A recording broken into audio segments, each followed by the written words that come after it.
Well, happy Thursday. It's good to be with you this morning. What a beautiful, fragrant, blessed morning it was out this morning. Oh my goodness.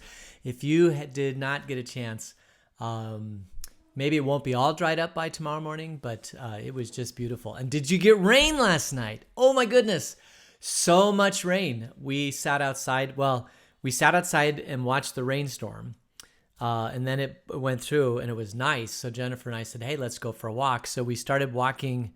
Um, we live fairly close to the Walgreens that's in town. So we started walking to the Walgreens. I said, hey, let's just go inside. I wanted to get something. So we went inside of Walgreens. We came out and it was pouring down rain, pouring down rain. And then after that, we kind of stood in the Walgreens parking lot underneath the canopy waiting for the rain to go away, which it did in about 5 minutes. Then we walked home. But oh my goodness, I just love this time of year. And it's an early monsoon. I mean, it doesn't get any better than that, does it? It doesn't get any better than that. And let's see, a couple housekeeping things. On Monday, I am having breakfast with my father. So we will not have a Bible study on Monday. I'll remind you tomorrow, but on Monday, let me just double check that. I'm pretty sure it's Monday, but I think I want to double check that, which means I got to put my glasses on. I'm so sorry. Let's see, Sunday, Monday. Yeah, Monday morning I'm having breakfast with my father. So I'll remind you that tomorrow. And let's see. So probably there's no birthdays today, and I guess, the streaming thing. So I don't know why, but I've been able to stream at a very high resolution to Facebook and to all sorts of different things, and it's worked out just fine. But for some reason, just recently, and I'm wondering if maybe, because I changed it to a high resolution maybe about, I don't know, couple months ago, 6 months ago, 8 months ago, and it was working great. But maybe Facebook was allowing that because we're in the middle of the pandemic. But now that we're coming out of the pandemic, I think Facebook is putting back the restrictions. I can actually go to a higher stream rate, but I have to get to a higher level. I think I have to have a paid service on Facebook to do that. And even if I do that, it's still the lower stream rate is what everybody uses. I've gone down to the lower stream rate, and I think that's what I'm going to do. Hopefully you will not see any lowering of the quality of the video, and I won't see any messages. Like, I haven't seen any messages now. If I were to go back to the old stream rate, I think I would start seeing messages, but I don't see any messages. And it's funny. It was if you think about how much data is going over the internet. Before it was 3.5 and now it's 2.5. And to get to 3.5, I have to pay money, but to stay at 2.5, I don't. And as you can see, that's probably about 60% of the data that we would do normally. So, I mean, it's fine. It's fine. It's just one of those things that we have to deal with. And you probably on your end won't notice anything at all. But on my end, it's a little frustrating. Only because it just happened, and I just don't understand that. And then, like right now, I can see all my data. Like right now, my computer is operating at 35% capacity, so my computer can go a lot higher. But and Facebook can take a whole lot higher. My network, I checked all my upload, download things with my modem and all that. It's like 4 or 5 times this. So I'm at 25% capacity. Then I'm 35% capacity on my computer. And I mean, but it's just, I think Facebook is trying to get me to go up to a higher rate. I think that's what it is. And I'm not doing it unless I see a really good need to do that. So if you tell me I need to do that, I might do that, but I'm planning on not doing that. All right. So anyway, I think we'll go ahead and get into the Bible study. We're in episode 27 of Exodus, God's Great Rescue. And we are looking at this great crossing. I want to just kind of, we got to the Red Sea. We crossed into the Red Sea. Pharaoh's army was drowned and all was good. but it happened rather quickly yesterday, and I just need to pause and stop and think about and just tell you a few things. Because that story is so exciting, you just want to get through it. But you have to pause and you have to stop and you have to reflect on it a little bit. And the first reflection is this. Nobody knows where this route was. They did not mark it. And they were in a hurry, so they didn't stop and do trailblazing. I mean, Moses did write this down. Now, Moses wrote the book of Exodus, and he's the one that eventually composed the first 5 books of the Old Testament. So he knew where it was, and he called it Yam Suf. I mean, he had a whole bunch of different place names that he said this is where it was. And you'll remember we talked about them a little bit. Let's see. We had... Pi Hahiroth, opposite Baal Zephon. We have Yam Suf, which is been translated as the Red Sea. And so those are the only markers that we have in the Hebrew that tell us anything. There's nothing else. And we've had excavators and archaeologists and people trying to find this. I've seen stories about people finding chariot wheels and bones in the various locations near this area or these areas. And it is all fun and exciting. It's almost like the whole, where is the Mount Ararat and the Noah's Ark, right? I mean, because if you could find Noah's Ark and Mount Ararat, I mean, it would just be so wonderful. It would confirm everything that the Bible says about it. Well, people have also done the same thing, trying to find the route of the Exodus and where they crossed the Red Sea, because if they found that, it would be very exciting. And finding a chariot and a wheel is exciting, but it is not necessarily proof positive that you have found where the crossing of the Red Sea. There's some guy that has said he's found the crossing because he's done some scuba diving and excavating and stuff like that, and he found chariots and wheels and things like that. And it's all in the time frame of when Pharaoh would have done this. But there's nothing definitive. There's absolutely nothing definitive.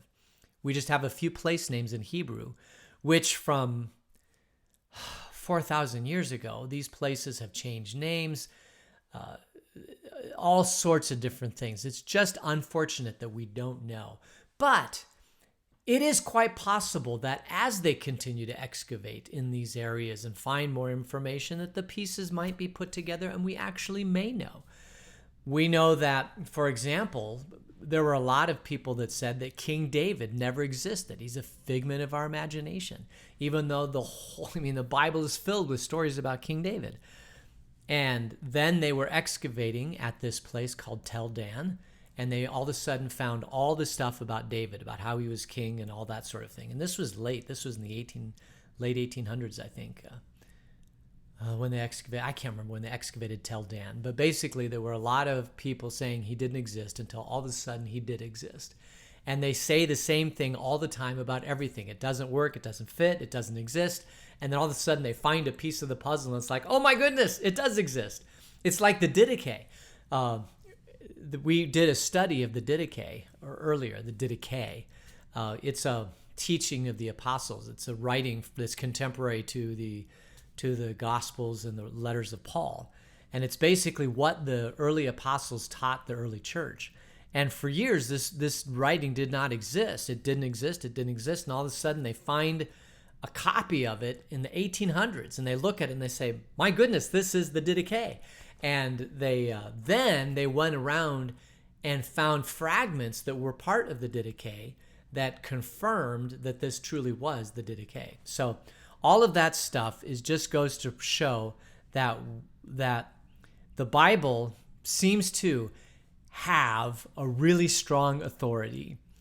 And when people say, well, King David never existed because we haven't found any archaeology evidence of him, then, my friends, it is always so exciting to me when all of a sudden they find the archaeology evidence or they find something and it actually works.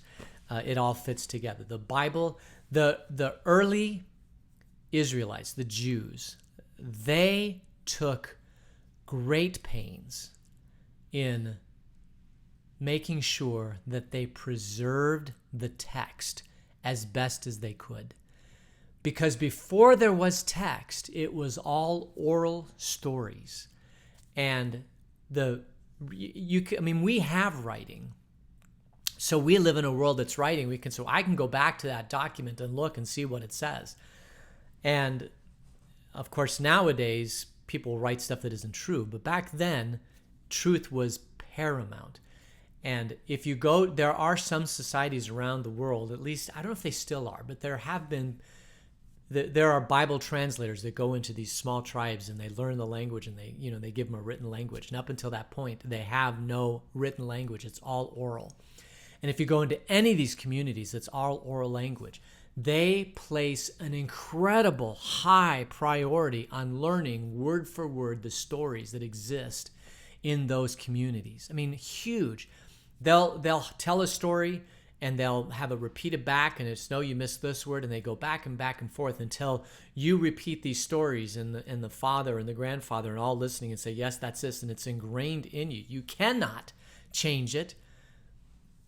You dare not change it because it is so important to the carrying forward of that culture. And you can imagine that the Israelites learning the things of God and learning these things, and they tell it. Remember, God says you must tell these to your sons. They must learn these stories. And so the fathers would tell these stories to their sons, and they would repeat them back, and they would make sure that the sons knew the stories. They had to be complete stories. And then when Moses started writing them down, they knew that when they wrote down the story, it had to be as complete and as accurate as possible to make sure that they maintained the integrity of the stories that had been brought forth to them. And then they would count up the words, and they would say, okay, the story of Exodus in Hebrew, when it's written in Hebrew on a papyrus text, at the very end, they'd say there's 5,437 words. And you'd have to go back and count and say, yes, there is. And then you'd count halfway through and you'd say, and the middle word is this. I mean, in the first word, there was just a lot of stuff to maintain the integrity of this stuff. It wasn't flippant. It was extremely important. I think that's one of the downsides of the internet today, is that you can write stuff and it doesn't have to be true because it takes no effort to write it, and you don't have to preserve it. And you're not even sure if it's going to get preserved. But back then, when you wrote something down on a papyrus, first of all, you spent an incredible amount of money and time doing that. And you wanted to make sure that it was as accurate as possible. And so you would do that. It was an incredible, incredible undertaking. And but while that's true, over time, places change, street names change, things change. Empires come in, empires leave. They rename things. They come in with different languages. It's like Constantinople was changed to Istanbul, and that happened right in the last 200 years, where the Ottoman Empire fell down, Ottoman Empire took over, and they changed all these names and took over Hagia Sophia Mosque and all that sort of, or Hagia Sophia Church, called it a mosque. These things change. And so we really don't know. So the first thing is we have no idea where the route of the Exodus is. I showed you one yesterday that I think makes a lot of sense. It's kind of cool. Yam Soph when Yam Soph, which is what it is in Hebrew, the Red Sea, when that was translated into Latin, it was translated into Red Sea. And the people that translated that was a group of 70 Hebrew scholars, Jewish scholars. That document is called the Septuagint, which means 70. So when the Hebrew Bible was translated from Hebrew into Latin, and we still have this, it's called the Septuagint. And in the Septuagint right here, these place names is called Yam Soph. It's translated as Red Sea. But that is a mistranslation. Soph has never meant red, which is interesting. So which is okay, because the Hebrew scholars that were translating it, they may have known where this crossing was, and so they said it's the Red Sea. And so they translated it as the Red Sea. The problem is the Red Sea is the big the big sea that's south of the Sinai Peninsula. And then on both sides of the Sinai Peninsula, you have two tributaries of that. And both of those are called the Red Sea. So there's really not a lot of help. It's just like the Red Sea. Well, we're not sure it is, but everything here is called the Red Sea, so let's call it the Red Sea.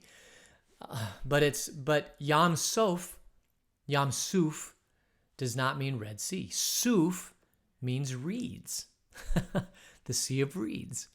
Oh my goodness. And that makes sense. I mean, most seas in their headwaters have reeds, right? And there are some seas that have reeds. There's some lakes that have reeds. There's some lakes that are inlets to seas that have reeds. So there are a lot of scholars that when they started realizing, I mean, the archaeology started pulling together a lot of things that just really elevated the meaning and the historicity of the Hebrew text. It's just fascinating world to live in. Fascinating world to live in. So these people go back and look at names and places and all that sort of thing. And so somewhere around the late 1800s, early 1900s, when they realized that Suf really meant reeds, then they said that and plus you have this enlightenment, which is God couldn't have provided a miracle of killing, right, the Egyptian army and Pharaoh, right? That wouldn't happen. So you had to find a place. So they said it's way north of the Red Sea in this lake called the Sea of, is it Tiglath? Anyway, it's one of these lakes that's up north of the Red Sea that's got a lot of reeds in it now. And we have no idea how many reeds there were there 4,000 years ago, right? Now it has a lot of reeds. And so that must be the place where they crossed. And so that's where they draw the line, and they say this is where it crossed because it couldn't have been a miracle where God took, water 40 feet deep and created a space for the Israelites to go through. It had to be a place where there's, a foot of water, 2 feet of water. That has to be it, right? And so the whole Israelites cross, and then you have to explain yourself, well, how in the world does Pharaoh's army drown in a foot of water, right? I mean, or 2 feet of water, or 5 feet of water. It doesn't make any sense. It's like, oh, well, maybe a big storm came in and this big flood came in and all this, now there's more water. They have to do all this sort of stuff to throw themselves into knots by saying God can't do miracles. Well, my friends, God can do miracles. God does miracles. We are a miracle, that we live and breathe and live in this world, that the universe was created out of nothing. If that's not the biggest miracle of all, I don't know what is. And so I personally believe that God very well could have done a miracle. It doesn't matter what sea it is. There could have been the Red Sea that's 20 feet deep, 100 feet deep, 500 feet deep. Doesn't matter, because God can do that. He can create a passageway for his people. He brought the plagues. He can bring them through, whatever sea he wants to. And so I like the idea of it being kind of farther south into one of these tributaries, because that provides a tremendous amount of power of God to rescue. And when you read the Old Testament and you read this story, it does sound like a miracle. It does sound like Moses raised his staff and the winds blew an opening where the Israelites could go through. That's the way it reads. And in order for that to happen, it has to be deep water. And in order for it to deep water, it can't be in these little reedy lakes up at the top of the, of the Red Sea. It has to be somewhere else in the Red Sea. And so, since I have no problem saying that God can do miraculous things to rescue people, I follow a more southern route, right, than kind of what people who are very intelligent people say, that it had to have been, right? Because God can't do miracles. It's impossible, right? That doesn't work. God never, ever intervenes and does miracles. Some of these people would say God doesn't even exist, which is horrible. Horrible. God does exist. And the proof of God to me is when you walk out in Cienega Creek and you see and smell and see the beauty of God's creation. And how could you say that just came to be, that the beauty of all the animals, of nature, of the smell and the fragrance and just the joy of being out in his creation? How can you possibly say that he doesn't exist? I just don't see it. I'm a pretty, I think about these things a lot. I have a brain like all of you do, and I think that God, the proof for me is in the fact that we have creation and Jesus and just his life and how he lived his life and how he completes God, walks. All that stuff just fits to me. It just fits to me. It may not fit to everybody else, but it fits to me. All right, man. Okay, so that's a prelude to where we got. Those are the two things I wanted to point out. We don't know the Exodus route and the whole Red Sea and the Sea of Reeds and all that sort of thing. We really don't know. And I don't think it matters because you're either going to take it on faith that God did this great miracle and maybe move to a southern point, or you might be skeptical, which is okay too, and say, well, maybe we don't take it as literally that, Pharaoh's armies drowned and all that sort of thing. And so it's this route, but whatever works, in your faith, it helps you build your faith. The important thing is that you grow your faith every day with God and you build that faith, because that faith is what makes life worth living. Let's see. Moses lifted his staff. They went through, the waters divided. The Egyptians pursued them, and then the Lord said to Moses, stretch your hand out over the sea so that the waters may flow back over the Egyptians and their chariots and horsemen. And Moses stretched out his hand over the sea, and at daybreak the sea went back into its place, and the Egyptians were fleeing toward it, and the Lord swept them into the sea. So whatever this thing happened, that separated it, it was big enough, it had to be done, or else Moses couldn't get through the sea.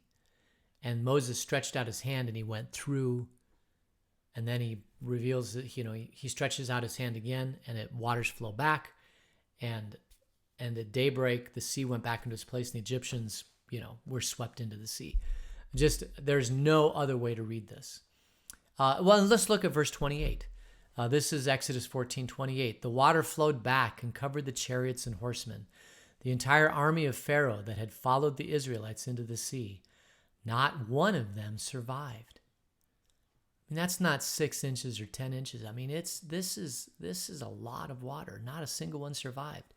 29, but the Israelites went through the sea on dry ground with a wall of water on their right and on their left.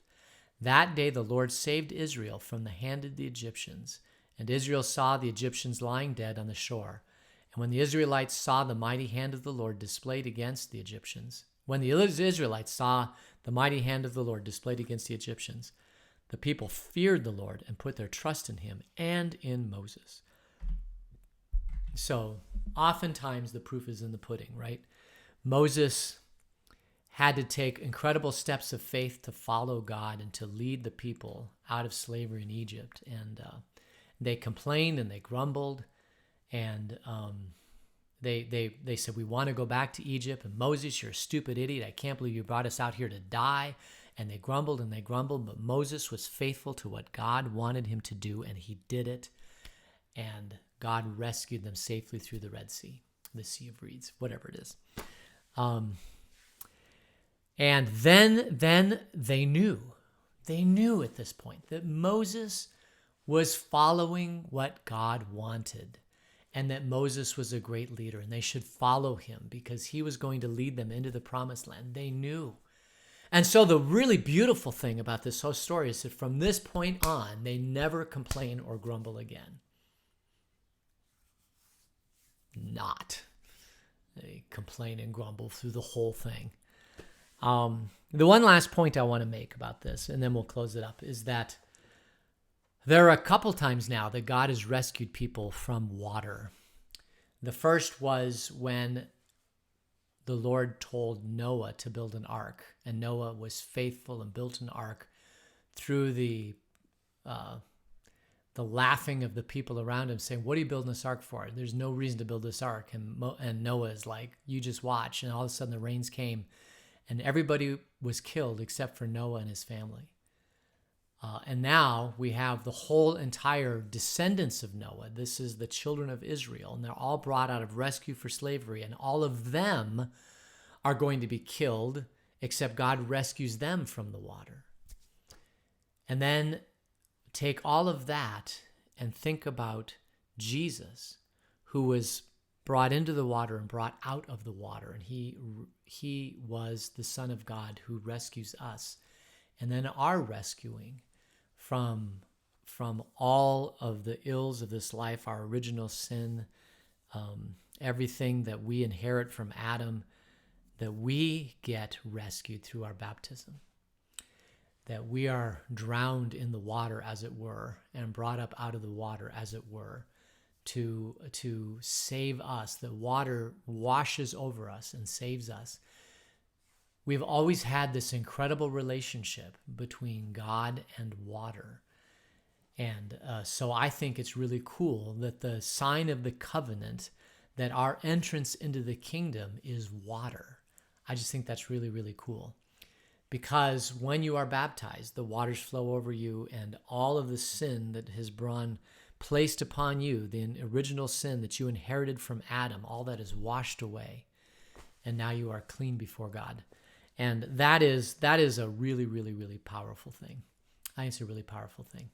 So I think we'll stop there. We ended at, what was that? Verse 31. Now, when they cross over and they realize they're rescued, what do? I mean, what would you do? I mean, it started with all the plagues, right? Plague.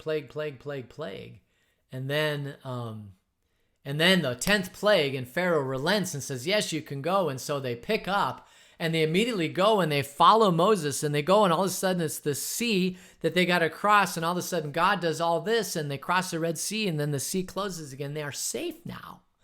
They are 100% safe. That started with the first plague. Well, from God saying, I'm going to rescue you. Now God's rescued them. What do? What would you do? Well, you can look forward and see what happens in chapter 15, or you can join me to next episode tomorrow, and we'll talk about it. But I will close with a little ditty. And that's kind of your little foretaste for tomorrow. So let's go ahead and close in prayer. Gracious God, thank you for rescuing your people. We don't know where this was, but we know that you have a mighty hand, and it could have been anywhere because you are a great and powerful God. And for that, we thank you. Be with us as we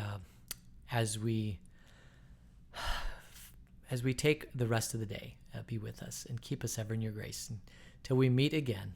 In Jesus' name, amen. All right, so that is the end of today. We are going to finish here. And I thank you so much for joining me. And gosh, just go inside and enjoy the day. It's beautiful, beautiful. We'll see you tomorrow. Take care. Bye.